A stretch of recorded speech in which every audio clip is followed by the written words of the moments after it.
dowladaha Masar iyo Ethiopia waxa ay ku kala tageen arrimaha dhismaha biyo xireenka Abay oo tiraba dhowr jeer uu fashil ku soo dhamaaday. Ugu dambeyn, Masarna ay bilowday dhaqdhaqaaqyo ay ku fashilinayso ama ay ku burburinayso biyo xireenka ay balaayiinta dollar ku dhistay Ethiopia muddada dhowr iyo 10 sanana ay ka waday dalkaasi Ethiopia. Haddaba Qaahira oo ka duuleysa fulinta ajandayaasha gobolka ayaa geed dheer iyo mid gaabanba u fuushay sidii ay u fashilin lahayd arrimahaasi, waxaana khilaafka badda ee Soomaaliya iyo Ethiopia Masar ay ka dhex aragtay dan weyn oo la xiriira gaaridda yoolkooda. waxa ay Masar bilowday in ay si toos ah oo aan gabasho lahayn isku garab taagdo dawladda Soomaaliya. dabcan garab istaag dana badan ay ku dhex wadato Masar oo aan ahayn mid walaaltinimo iyo hiil dhabaale ay u muujinayso Soomaalida tii oo gubanaysa walaalahood Falastiin. Masar waxa ay saldhig ciidan ka dalbatay in laga siiyo gobolada dhexe ee Soomaaliya, gaar ahaan magaalada Balanballe oo ku taal xadka dhanka gobolka Galgaduud uu la wadaago Ethiopia. qorshahaasi inkastoo oo uusan fulin, haddana weli waxaa jirta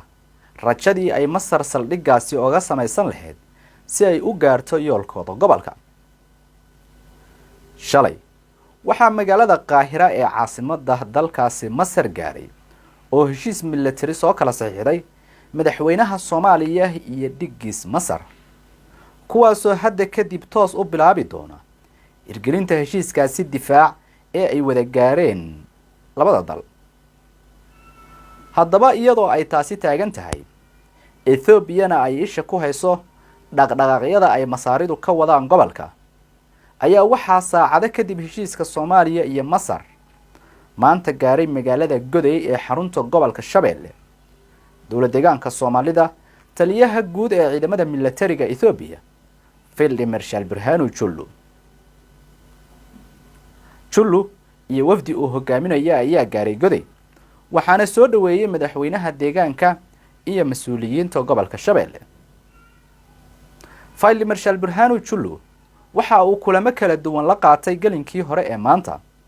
saraakiisha ugu sarreysa ciidamada iyo waliba maamulka deegaanka Soomaalida oo uu kala hadlay arrimo muhiim ah oo la xiriira gobolka. Goday oo ah saldhigyada ugu muhiimsan ee Ethiopia ku leedahay marka la joogo dalkeeda bariga, ayaa bilihii ugu dambeeyay lagu daabulayay ciidamo badan oo ka tirsan militariga Ethiopia, waxaana intooda badan ay u gudbeen Soomaaliya, halka feerfeer oo ku taal xadkana dib loogu soo celiyay askar tiro badan oo ka talowday xadka isbuucyo ka hor iyo qayb ka mid ah ciidamadii ka soo rogmaday howlgalka ATMIS ee fadhiyay xerada Maxaas ee gobolka Hiiraan. sidoo kale, garoonka diyaaradaha Goday oo horey u ahaan jiray garoon ay isticmaali jireen ciidamada cirka Ethiopia ayaa dhawaan lagu sameeyay dayactir iyo ballaarin lagu ballaarinayo garoonkaasi Goday, waxaana dib loogu daray qaybo ay isticmaali doonaan ciidamada cirka Ethiopia oo dayuuradahooda dagaalku ka degi doonaan kana duuli doonaan garoonkaasi.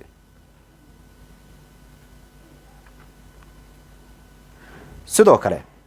xogaha soo baxaya qaybtood ayaa sheegaya in dhawaan la filayo in garoonkaasi Goday waa qaybta militariga loogu daray loo weecinayo dayuuradaha aan duuliyaha lahayn ee Muhaajir iyo Bayraktar oo xagaagii u socday dagaalka waqooyi ee dalkaasi Ethiopia loo raray gobolada Caanfarta iyo gobolka Amxaarada. sidoo kale, diyaaradaha casriga ah ee yaalay saldhigga ciidamada cirka Ethiopia ee Bishoftu ama Debrecen oo gobolka Oromia ka tirsan, qaybtood ayaa iyaguna la warinayaa in loo soo rari doono garoonka Goday, halkaasoo ay si rasmi ah uga bilaabi doonaan howlgalladooda caadiga ah. dib u kicinta garoonkii ciidamada cirka Ethiopia ay ku lahayd Goday ayaa ka dhigan in Ethiopia u diyaar garoobayso howlgal difaac haddii ay Masar damacdo inay soo haweysato gobolka oo ay ka abuurto falqalad amni darro gobolka. waxaana siyaasiyiinta arrimahani falanqeeya ay ku tilmaameen in gobolka raran kulul lugaha la gali doono soomaaliyana ay noqon doonto mar aan fogeen meel ay ku hardami doonaan quwado shisheeye. sidoo kale Birhaanu Jullu ayaa u ambabaxay degmada Feerfeer oo dhacda xadka halkaas oo ay ku sugan yihiin ciidamada militariga Ethiopia kuwoodii ka soo rogmaday Soomaaliya iyo kuwii horay ugu sugnaaba, waxaana uu kulamo kala duwan kula qaadan doonaa Feerfeer saacadaha soo aadan saraakiishii hawlgalladaasi ku jirtay, isagoo kula hadli doona ciidamada ku sugan halkaasi. Goday waa magaalo istiraatiiji ah oo bartamaha ku taala, sidoo kalena Ethiopia ay u aragtay meel ay ka difaaci karto dalkeeda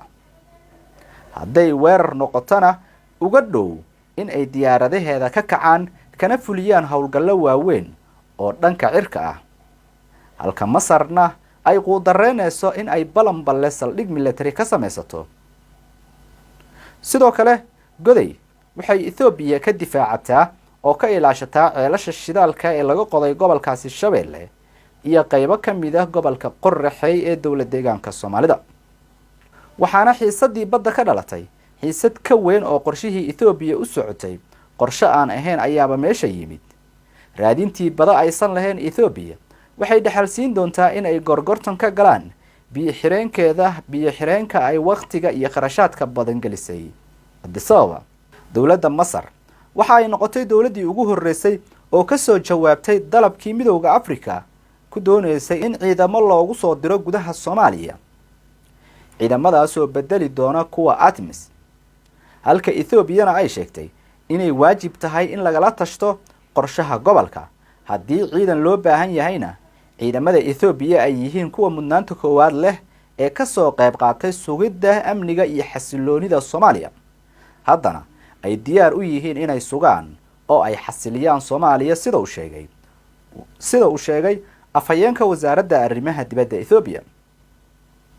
falanqeeyaasha gobolka ayaa sheegay in Ethiopia ay si weyn isha ugu hayso dhaqdhaqaaqyada Masar ay ka wado gobolka si ay uga gaashaamatana waxay iyaduna ku qasbanaatay Ethiopia inay gobolka ka bilowdo dhaqdhaqaaqyo military. ma ishuri doonaan Masar iyo Ethiopia oo gobolka isku helaa. Soomaaliyana difaaca badahooda ayay u maraysaa wadooyin qardajeex ah walow aysan jirin midnimo guud oo Soomaali dhexdeeda ah,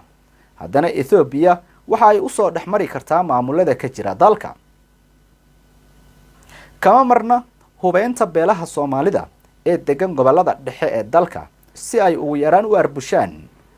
qorshaha lagu sameynayo saldhigga gobolada dhexe loogana siinayo Masar. waxaana sidoo kale Ethiopia ay bilihii ugu dambeeyay xoojisay saldhigga weyn ay ku leedahay Feerfeer,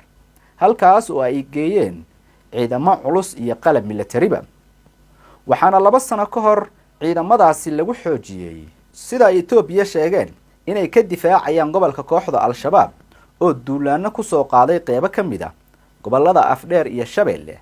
gaar ahaan aagga Feerfeer, Qallaafe iyo waliba Mustaxiil. wixii ka soo kordhaa wararka iyaga dambe ayaan ku faaqidi doonaa.